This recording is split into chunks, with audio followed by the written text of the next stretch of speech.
Le passé récent de l'exploration spatiale moderne est jalonné de succès. De la découverte de milliers d'exoplanètes à l'identification de trous noirs colossaux, en passant par le lancement acclamé du télescope James Webb, les experts ont pu remplir des territoires inexplorés sur les cartes stellaires. Cependant, notre regard curieux vers les mystères du cosmos a toujours été soumis à une complication fondamentale. Les distances gigantesques qui prévalent dans l'univers. Prenons l'exemple de l'étoile la plus proche du Soleil, Proxima Centauri. Pour atteindre notre voisine stellaire et ses compagnons planétaires, il faudrait parcourir une distance de 4,24 années-lumière. En théorie, une sonde spatiale du format Voyager 1 aurait besoin de 75 000 ans pour effectuer ce voyage. Mais les distances inimaginables qui nous séparent des mystères de l'espace signifient-elles qu'ils resteront à jamais hors de notre portée? La réponse à cette question est non. Une technologie de propulsion révolutionnaire permettra bientôt de réaliser le rêve du voyage spatial interstellaire. Vous voulez savoir en quoi consiste cette propulsion révolutionnaire? Alors ne manquez pas de regarder la vidéo d'aujourd'hui jusqu'au bout. Mais avant de commencer, n'hésitez pas à nous donner un pouce en l'air et à vous abonner pour nous soutenir gratuitement et rester au courant. Avez-vous une idée de la façon dont nous pourrions accélérer les vaisseaux spatiaux à la vitesse de la lumière? Publiez dès maintenant votre hypothèse dans les commentaires et découvrez ce que les experts en pensent.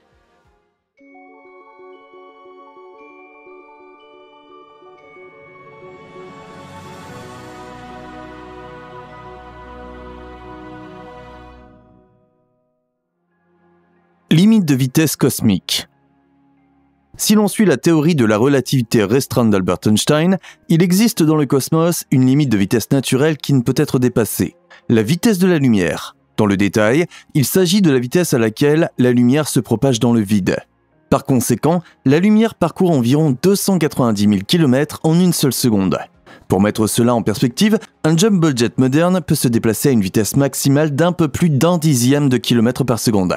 Il convient de mentionner à ce stade que la vitesse de la lumière n'est pas seulement atteinte par la lumière du même nom, mais aussi par d'autres ondes électromagnétiques dans le vide et par les ondes gravitationnelles. Dans le monde de la recherche astronomique, cette vitesse limite absolue a toujours été d'une importance capitale. C'est pourquoi la durée de l'année-lumière a été établie depuis longtemps, car elle décrit la distance parcourue par la lumière dans le vide en une année.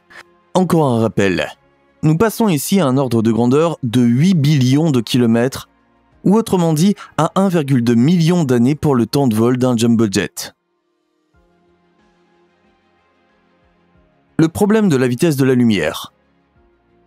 Lorsque l'on examine le contexte de la vitesse de la lumière, une question se pose inévitablement.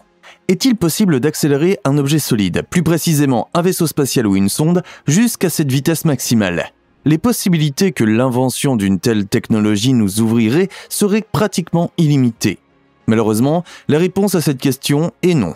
Il n'est pas possible d'accélérer un objet doté d'une masse, qu'il s'agisse d'une navette spatiale ou d'une particule élémentaire, jusqu'à la vitesse de la lumière. En tout cas, pas par des moyens conventionnels. Mais nous y reviendrons plus tard. En pratique, selon la théorie de la relativité d'Einstein, la masse d'un objet dépend toujours de sa vitesse. En d'autres termes, cela signifie que le poids propre d'un objet est d'autant plus grand qu'il se déplace rapidement. Cela conduit à la conclusion inverse suivante. Plus un objet est lourd, plus il faut dépenser d'énergie pour l'accélérer. Voici un bref exemple. Si un avion se déplace à 75% de la vitesse de la lumière, sa masse au repos est déjà dépassée de 1,5 fois. À 99% de la vitesse de la lumière, sa masse a déjà été multipliée par 7. Plus on se rapproche de la vitesse de la lumière, plus l'augmentation de la masse et donc de l'énergie nécessaire à une nouvelle accélération est drastique. Par conséquent, si nous voulions amener un objet à la vitesse de la lumière, sa masse serait formellement infinie. Par conséquent, une quantité infinie d'énergie serait nécessaire pour atteindre la vitesse souhaitée. Mais comme l'énergie infinie n'existe tout simplement pas, cet exploit est une idée qui restera probablement à jamais une chimère. Ou peut-être que non. Moteur à distorsion. Que penseriez-vous si nous vous disions qu'il est théoriquement possible de construire un système de propulsion qui accélère un véhicule non seulement à la vitesse de la lumière, mais aussi à des vitesses supérieures à la lumière?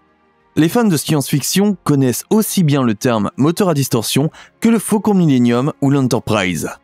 Mais qu'est-ce qu'un moteur à distorsion et comment fonctionne-t-il?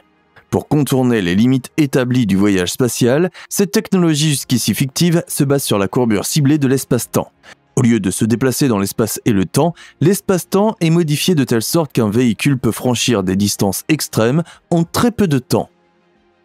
En d'autres termes, un moteur à distorsion fonctionnelle manipulerait la zone d'espace-temps entourant l'objet en question de manière à raccourcir la distance entre le point de départ et la destination. Ainsi, l'espace-temps serait comprimé dans le sens du voyage et se dilaterait à nouveau après le passage du vaisseau spatial.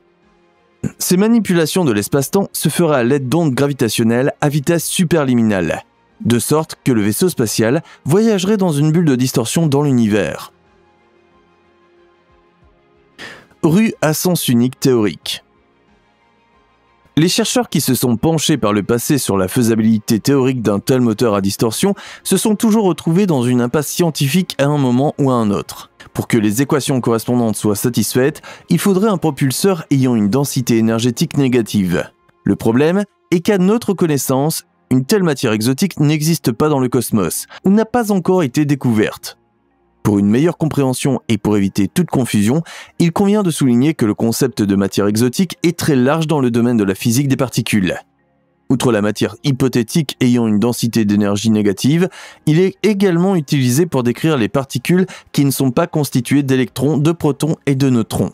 Cependant, grâce à Eric Lentz, chercheur à l'université de Göttingen, ce problème fondamental pourrait être contourné dans les véritables moteurs à distorsion du futur, car ils n'ont tout simplement pas besoin de matière exotique. Des solitons et des bulles de distorsion. Jetons un coup d'œil au passionnant communiqué de presse publié par l'université de Göttingen le 12 mars 2021. Dans cet article, intitulé « Breaking the Warp Barrier, Traveling at Speeds Faster Than Light », nous apprenons que le chercheur principal contourne le problème de la matière exotique en construisant une nouvelle forme de, je cite, « soliton ultra rapide ». À ce stade, il est utile de faire une brève pause et d'explorer la question de ce que sont les solitons. Par définition, ce sont des trains d'ondes qui peuvent se déplacer dans un milieu sans changer de forme. Par conséquent, lorsque deux solitons entrent en collision, il n'y a explicitement aucune interaction. Au cours de ses travaux, Lentz a remarqué qu'il existe des configurations, c'est-à-dire des arrangements, au sein de la courbure de l'espace-temps qui n'avaient pas été explorés jusqu'à présent et qui s'organisent en solitons. Mais ce n'est pas tout. En approfondissant ses recherches, l'auteur de l'article a découvert que ces bulles de courbure familières, qui peut également être réalisées avec des sources d'énergie conventionnelles, c'est-à-dire non exotiques. Dans ce contexte, il est théoriquement possible de voyager jusqu'à Proxima du Centaure, puis de revenir sur Terre en quelques années. Dans le détail, les solitons ont été organisés de telle sorte que la séquence temporelle à l'intérieur de la bulle de distorsion corresponde à celle de l'extérieur. Cela signifie que même le soi-disant paradoxe des jumeaux serait contourné. Dans le cadre de cette expérience de pensée, l'un des frères jumeaux part pour une étoile lointaine, à une vitesse proche de celle de la lumière. Lorsqu'il atterrit sur Terre, il découvre avec stupéfaction qu'il a beaucoup moins vieilli que son frère grâce à la dilatation du temps. Si l'on suit les déclarations d'Eric Lentz, ces recherches théoriques nous ont rapprochés de la réalisation de la technologie de la distorsion. À l'avenir, il faudra trouver comment réduire l'immense quantité d'énergie nécessaire à celle-ci et comment la concilier avec nos technologies modernes.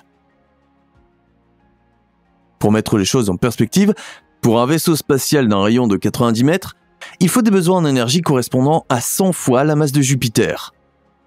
À cet égard, on parle entre autres de nouvelles méthodes d'économie d'énergie et d'une grande centrale à fission nucléaire. Dès que tout cela sera réalisé, nous pourrons nous consacrer à la construction d'un prototype de système de propulsion. La première vraie bulle de distorsion. Il y a quelques mois, les manchettes internationales ont été secouées par une annonce révolutionnaire. Des physiciens américains ont réussi à créer une véritable bulle de distorsion miniature. Bien que, selon le docteur Harold White, elle soit très petite et très faible, elle répond à toutes les propriétés nécessaires et pourrait jeter les bases d'une toute nouvelle ère en matière de technologie de propulsion. Ce n'est pas la première fois dans l'histoire que cette étape importante repose sur une découverte accidentelle et inattendue. À l'origine, l'équipe de White étudiait ce que l'on appelle l'effet Casimir entre deux plaques de métal. Cet effet fait qu'une force agit sur deux plaques parallèles et conductrices dans le vide, pressant les deux composants l'un contre l'autre. Au cours de ce processus, les experts ont découvert une structure à l'échelle nanométrique jusqu'alors inconnue qui ressemblait à la distorsion de la densité d'énergie négative exactement comme l'exige le principe de ce que l'on appelle la propulsion d'Alcubierre. Bouleversés par leur étonnante découverte, White et son équipe se sont mis au travail pour concevoir un concept de minuscule vaisseau spatial à distorsion. Celui-ci consisterait en une sphère d'1 micromètre placée à l'intérieur d'un cylindre de 4 micromètres.